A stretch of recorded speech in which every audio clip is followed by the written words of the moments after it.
Hello everyone, welcome back to the channel. मैं आज आप लोगों के साथ शेयर करूंगी न्यू स्टाइल पकोड़ा बनाने की रेसिपी, जिसे आप इस ठंड में गर्मा गर्म जरूर ट्राई कीजिएगा।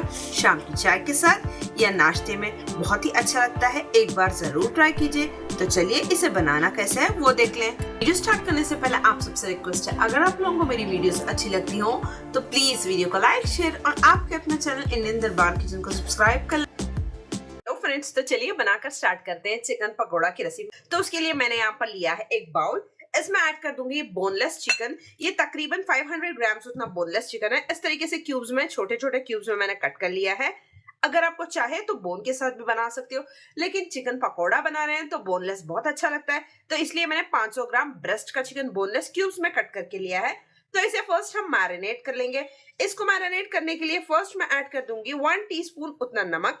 इसी में जाएगा 1/4 टीस्पून उतनी हल्दी, 1 टीस्पून उतना कश्मीरी लाल मिर्च का पाउडर। इसी के साथ 1 टेबलस्पून उतना जिंजर गार्लिक और ग्रीन चिली का पेस्ट। पेपर पाउडर है ½ टीस्पून उतना। 1 टेबलस्पून उतना दही, घर का फ्रेश दही मैं यहाँ पर यूज कर रही हूँ। आप दही नहीं चाहते तो इसकी जगह पर लेमन का भी यूज कर सकते हो। मैं यहाँ पर दही के साथ ½ टीस्पून उतना विनेगर है, उसको ऐड कर दूंगी। इन सारी चीजों को अच्छे से यहाँ पर हम कंबाइन कर लेंगे और बढ़िया सा हमारा चिकन का मसाला पकोड़ों के लिए तैयार हो जाएगा। इसे मैरिनेट होने देंगे हल्के से। सारी चीजों को अच्छे से कंबाइन कर लेंगे। मैं इसे ज्यादा देर तक रखना भी नहीं है। तो चलिए इसे करेंगे मैरिनेट 10 से 15 मिनट्स के लिए। हल्के से मैरिनेट हो देंगे। इसे करेंगे साइड, देखेंगे आगे का स्टेप।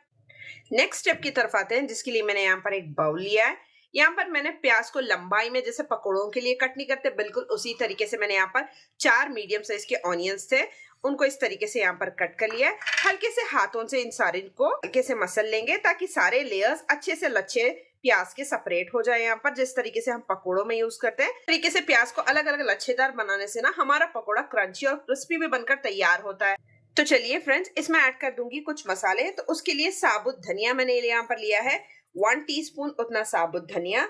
इसी में जाएगा 1 टीस्पून उतना साबुत जीरा। जैसे हम पकोड़ों में कुछ साबुत मसाले ऐड करते हैं, बिल्कुल उसी तरीके से मैं यहाँ पर थोड़े से मसाले ऐड कर रही हूँ। इसी में जाएगी कुटी हुई लाल मिर्च। अगर आपको तीखा उतना पसंद ना हो तो आप कुटी हुई लाल मिर्च को यहाँ पर स्किप भी कर सकते हो। इसी के साथ इसको और थोड़ा सा तीखा बनाने के लिए 2 हरी मिर्च फाइन चॉप करके मैं यहाँ पर ऐड कर रही हूँ, क्योंकि पकोड़े में बहुत सा चटपटा सा टेस्ट होता है। तो उसको मेंटेन करने के लिए बस मैंने यहाँ पर हरी मिर्च को ऐड किया है। अगर आप नहीं चाहते हैं तो आप स्किप भी कर सकते हो। इसी के साथ ½ टीस्पून उतना हल्दी, 1 टीस्पून उतना कश्मीरी लाल मिर्च का पाउडर, 1 टीस्पून उतना धनिया, 1 टीस्पून उतना गरम मसाला। ये होममेड वाला गरम मसाला है फ्रेंड्स। इसे लंबे समय तक आप स्टोर करके भी रख सकते हो। इसकी रेसिपी ऑलरेडी मेरे चैनल पर अपलोडेड है, लिंक मैं आपको डिस्क्रिप्शन में प्रोवाइड कर दूंगी। उसी के साथ टेस्ट को और थोड़ा बढ़ाने के लिए मैं यहाँ पर ऐड कर दूंगी 1 टेबलस्पून उतना कसूरी मेथी। में जाएगा थोड़ा सा हरा धनिया, 2 से 3 बड़े चम्मच हरा धनिया फाइन चॉप किया हुआ। इन सारी चीजों को अच्छे से मैं यहाँ पर कंबाइन कर लूंगी। देख, बहुत ही बढ़िया चटपटा सा चिकन पकोड़े का मसाला बनकर तैयार होता है फ्रेंड्स। और बढ़िया टेस्ट देगा वो है चाट मसाला, करिए 1 टीस्पून उतना। तो चलिए इसमें लास्ट में ऐड कर दूंगी थोड़ा सा काला नमक, 1/4 टीस्पून उतना। इससे बहुत ही बढ़िया सा टेस्ट आता है। सारे इंग्रेडिएंट्स को तो हमने ऐड कर दिया। अब हाथों से अच्छे से मसलते हुए सारे स्पाइसेस को एक साथ मिक्स कर लेंगे। इस तरीके से मिक्स करने से ना प्याज में भी बढ़िया तरीके से अच्छा सा सारे स्पाइसेस का फ्लेवर आ जाता है। तो चलिए अब इस स्टेज पर हम क्या करेंगे, जो चिकन हमने मैरिनेट करके रखा हुआ था, अच्छे से 10 मिनट हो चुके हैं।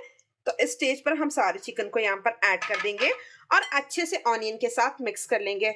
इस तरीके से सारी चीजों को ऑनियन के साथ, चिकन के साथ मिक्स करने से जो भी मसाले हैं अच्छे से कंबाइन हो जाएंगे।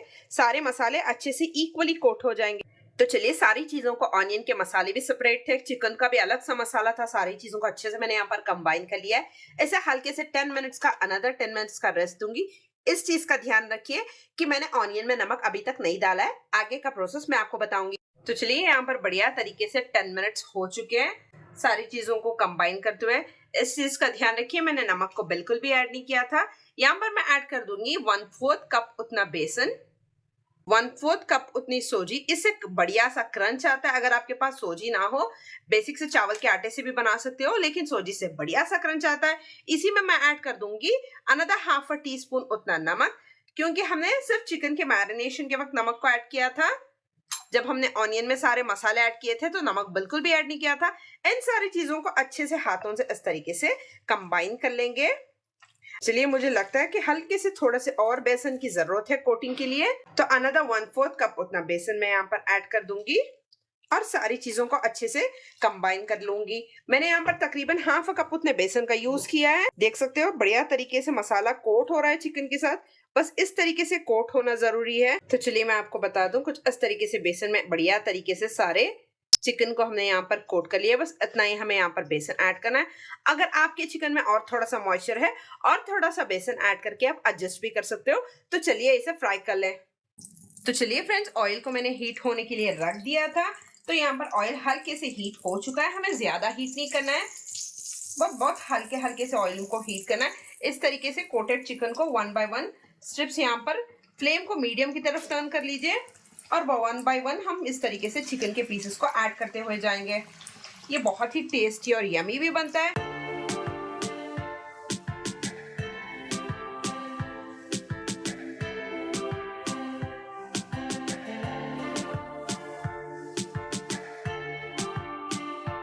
तो चलिए बढ़िया तरीके से सारे चिकन की पीसेस मैंने यहाँ पर ऐड कर दिए हैं, तो उनसे बस जेंटली इस तरीके से मैं यहाँ पर सारे चिकन के पीसेस को मूव कर लूंगी।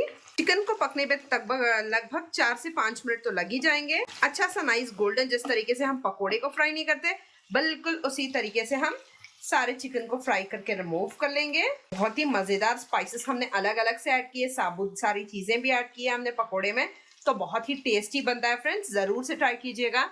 और मीडियम फ्लेम पर रखकर हल्का सा लाइट गोल्डन कलर आने तक 3 से 4 मिनट के लिए सारे चिकन को हम अच्छे से फ्राई कर लेंगे। तो बढ़िया तरीके से मैंने सारे चिकन को अच्छे से यहाँ पर फ्राई कर लिया है। उलटते पुलटते जिस तरीके से हम पकोड़ों को फ्राई करते हैं, बिल्कुल उसी तरीके से देखिए कितना खूबसूरत सा कलर आ चुका है पकोड़ों पर। इस तरीके से ऑयल को स्ट्रेन आउट करते हुए मैं सारे पकोड़ों को रिमूव कर लूंगी चिकन के। फिर जितने भी लेफ्ट ओवर है अनदर बैच में भी इसी तरीके से फ्राई कर लूंगी। देख सकते हो फ्रेंड्स, बढ़िया तरीके से यहाँ पर हमारे चिकन के पकोड़े कितने बढ़िया क्रिस्पी गोल्डन बनकर तैयार हुए हैं। बहुत ही टेस्टी, बहुत ही यमी बनते हैं फ्रेंड्स। इसमें लगेगी एक सीक्रेट सी ट्रिक, चलिए मैं आपको बताऊं। यहाँ पर इसी तेल में मैं फ्राई कर लूंगी थोड़े से ग्रीन चिलीज और करी लीव्स।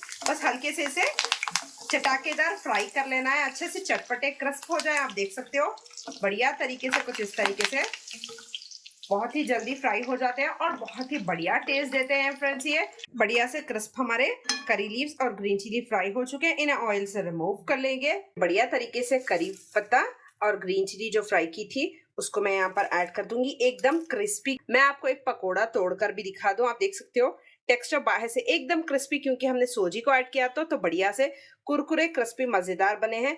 अंदर से उतने ही सॉफ्ट और जूसी पकोड़े यहाँ पर चिकन के तैयार हैं। आप चेक कर लें, आप चाहो केचप के साथ एंजॉय कर सकते हो। इसमें ढेर सारे फ्लेवर्स हैं, जैसे कि खड़े मसाले में धनिया और जीरा भी ऐड किया है, बहुत ही क्रंची है क्योंकि सोजी को ऐड किया है। एकदम अलग अनोखा सा क्रिस्पी चिकन पकौड़ा है, जरूर से ट्राई कीजिएगा। स्टार्टर को ट्राई जरूर कीजिएगा। अगर रेसिपी पसंद आई हो तो लाइक का बटन हिट करना ना भूलें, फ्रेंड्स और फैमिली के साथ शेयर कर लें।